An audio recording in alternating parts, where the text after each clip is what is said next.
Good morning दोस्तों, नमस्कार। कैसे हैं आप? तो दोस्तों, आज भारतीय बाजारों के लिए बहुत मुख्य इवेंट्स है आरबीआई की पॉलिसी है।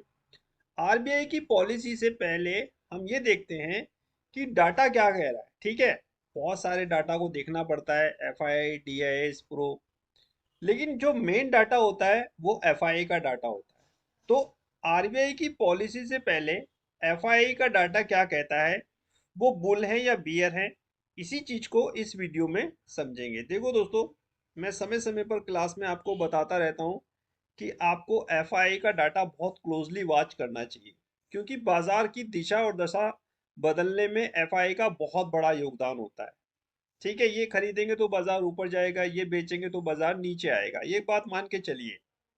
ठीक है, ये खरीदेंगे बाजार ऊपर जाएगा, ये बेचेंगे बाजार नीचे आएगा। डीआईआईज अगर हमारे खरीदारी कर रहे हैं तो इसका मतलब ये है कि वो बाजार को बचा रहे हैं, बाजार एक कंसोलिडेशन रेंज में फंस जाएगा, फिर भी ज्यादा गिरावट नहीं होगी। अगर डीआईआईज भी बेचने लगे फिर बाजार क्या हो जाएगा, साइडवेज हो जाएगा, फिर बाजार नीचे की तरफ चलना शुरू कर देगा। तो अगर हम एफआई डाटा की बात करें, डीआईएस का डाटा, प्रो का डाटा बाद में समझ लेंगे। आज मुख्य इवेंट्स आरबीआई पॉलिसी है, उससे पहले देखते हैं आर जो एफआई है वो किस स्थिति में खड़े हुए हैं। देखिए, सबसे पहले अगर बात करें कैश की, तो कैश में तो साहब ये बिकवाली कर ही रहे हैं। ठीक है, मंथली बेसिस पे देखो या डेली बेसिस पे देखो, आपको साहब ये बिकवाली करते हुए नजर आएंगे। देखिए, अब तक इन्होंने कितना माल बेच दिया है। 20,000 अगस्त में बेचा, 26,000 इन्होंने सितंबर में बेचा और 8,000 अब तक बेच चुके हैं। यानी कि ओवरऑल ये मेरे ख्याल से दो और दो चार, और मेरे ख्याल से 53-54 हजार करोड़ के आसपास का माल बेच चुके हैं। अब इन्होंने खरीदा कितना था, ये इनकी खरीदारी है। ठीक है, इन्होंने मार्च से खरीदारी करी थी, 27, 27, 54। यानी कि अभी भी मैंने जैसे पिछली वीडियो में बता रखा है आपको कि अभी भी इन पे 30-31 करोड़, 31,000 करोड़ का माल बाकी है। ठीक है, तो कुल मिला के जो इनकी लॉन्ग पोजीशन है वो कम होती जा रही है। ठीक है, यानी कि एफआई के पास माल जो है वो कम होता जा रहा है, क्योंकि जो खरीदा था इन्होंने ये बेच रहे हैं। ठीक है, जो खरीदा था इन्होंने वो बेच रहे हैं। इस बात को आपको ध्यान रखना है। लॉन्ग पोजीशन कैसे निकालते हैं वो मैं आपको क्लास में बताता रहता हूँ। जैसे जैसे इनका लॉन्ग कम होगा वैसे वैसे साहब इनके पास माल खत्म होगा, फिर बाजार में जो है गिरावट की संभावना कम होगी, क्योंकि एफआई के पास माल ही नहीं बचेगा, बेचेंगे क्या? फिर तो इनको माल खरीदना पड़ेगा। और रही बात डॉलर इंडेक्स की, क्रूड की, सब इनके हाथ में होता है, वो अपने हिसाब से कर लेंगे एडजस्टमेंट। आप उसकी चिंता मत करो। ठीक है, अभी तो इनको माल बेचना है इसलिए डॉलर इंडेक्स ऊपर है। ठीक है, क्रूड क्रूड को ऊपर कर रखा है, जब इनको खरीदना होगा डॉलर इंडेक्स नीचे कर देंगे, क्रूड ऑयल भी नीचे कर देंगे। सब कुछ इनके हाथ में होता है। ठीक है, ये मत सोचिए कि वर्ल्ड वाइड है सब कुछ साहब। ये बड़े बड़े लोग हैं और बड़े बड़े साहब इनकी थिंकिंग है, बड़े बड़े बिजनेस हैं, ये सब अपने हिसाब से चलते हैं। तो एफआई कैश में साहब क्या है, बेरिश है, और इनकी लॉन्ग पोजीशन क्या हो रही है, कम हो रही है। ठीक है, अब देखो, अब इंडेक्स फ्यूचर में क्या है। इंडेक्स फ्यूचर में अगर बात करें दोस्तों निफ्टी की, तो निफ्टी की इंडेक्स फ्यूचर ये साहब क्या है, शॉर्ट है। देखिए, शॉर्ट का मतलब ये होता है कि इन्होंने कितना इंडेक्स फ्यूचर बाय करा है, कितना इन्होंने सेल करा है। पिछली एक्सपायरी से बात करें, अगर 30 अगस्त से बात करें, तो देखिए इन्होंने सिर्फ 227 करोड़ का माल खरीदा, फिर बेचना, फिर इन्होंने ये खरीदारी करी है 400, 500, 500, 200, 600, 1,000, 800, ये इन्होंने खरीदारी करी, और फिर इन्होंने ये बिकवाली करी।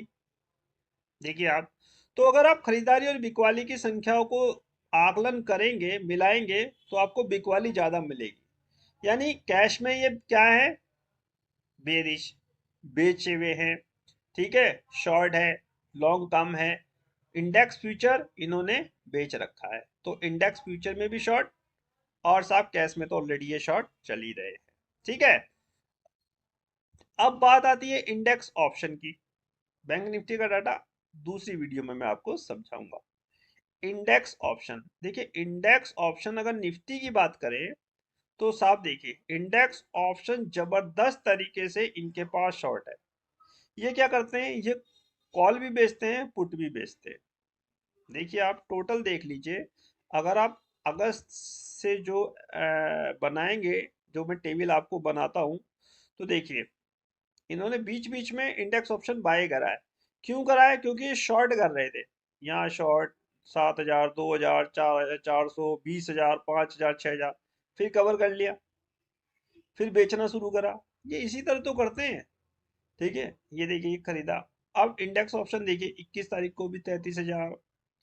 यानी कि अगर आप इंडेक्स ऑप्शन की रेड फिगर को और ग्रीन फिगर को जोड़ घटाव करेंगे तो आपको इंडेक्स ऑप्शन भी, सॉरी अगर मैं इंडेक्स फ्यूचर क्या गया हूं, इंडेक्स ऑप्शन भी इनका साहब आपको शॉर्ट ही नजर आएगा। 5 अक्टूबर को 75,000 करोड़ का इंडेक्स ऑप्शन शॉर्ट करके गए हैं। बताइए आप, ऐसी स्थिति में बाजार में क्या होगा?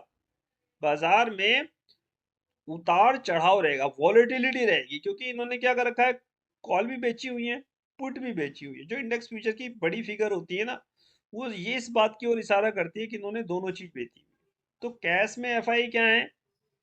लॉन्ग उनके पास कम है, शॉर्ट है, बेच रहे हैं। फ्यूचर उनके पास क्या है? कम है, बेच रहे हैं, शॉर्ट है। इंडेक्स ऑप्शन क्या है?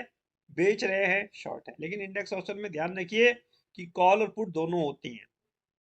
अगर इस बात का मैं समरी निकालूं कि ये डाटा हमें क्या बताता है, देखो दोस्तों, एक मुख्य इवेंट से पहले एफआई का डाटा ये कह रहा है कि साहब ये इनके पास माल अब खत्म होता जा रहा है, और ये साहब इंडेक्स कैश, सॉरी कैश में, इंडेक्स फ्यूचर में और इंडेक्स ऑप्शन में शॉर्ट है।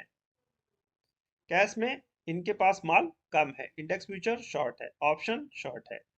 तो अगर आरबीआई की तरफ से कोई सरप्राइज आता है, ठीक है, रेट कट देता है आरबीआई, तो डेफिनेटली फिर बाजार में क्या होगी? शॉर्ट कवरिंग होगी, बाजार को ये ऊपर लेके जाएंगे। अगर रेट कट नहीं आता, यथावत रहते हैं बाजार, फिर ये क्या करेंगे? फिर ये साहब बाजार को इसमें माल बेचेंगे। समझ रहे हो बात को? अगर रेट कट नहीं आता, यथावत रहते हैं, तो स्थिति क्या है? पहले जैसी है। फिर तो जो ये कर रहे हैं वो करेंगे, बेचेंगे। पब्लिक ये सोच के खरीदेगी कि रेट कट नहीं हुआ है, हम बाय करें।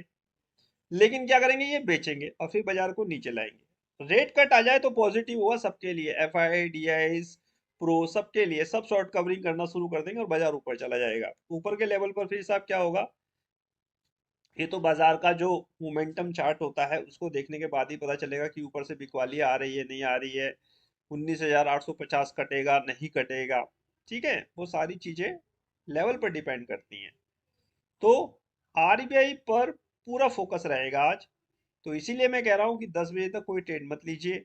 10 बजे के बाद आरबीआई क्या निर्णय लेता है उसके अनुसार आप ट्रेड लीजिए। ट्रेड लें, कम लें, जो भी ट्रेड लें कम लें, मार्केट के मूड के अकॉर्डिंग ट्रेड लें। मार्केट को देखें बाजार ऊपर जा रहा है या नीचे जा रहा है। अगर आरबीआई कट देता है तो बाजार अगर ऊपर जा रहा है तो इट मीन्स शॉर्ट कवरिंग आ रही है।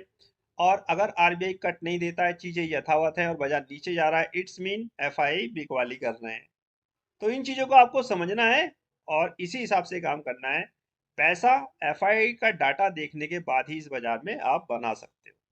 फिलहाल इस वीडियो को समाप्त करने की आज्ञा दीजिए। नेक्स्ट वीडियो में मैं आपको डीआईएस प्रो और क्लाइंट्स के डाटा के बारे में बताऊंगा कि उनकी कितनी अहमियत है। फिलहाल जो इम्पोर्टेंट डाटा होता है वो एफआई का होता है। इस चीज को आपको समझना है। फिलहाल अलविदा कहता हूँ, नेक्स्ट वीडियो में मिलूंगा, तब तक कीजिए इंतजार। फाइनली नमस्कार।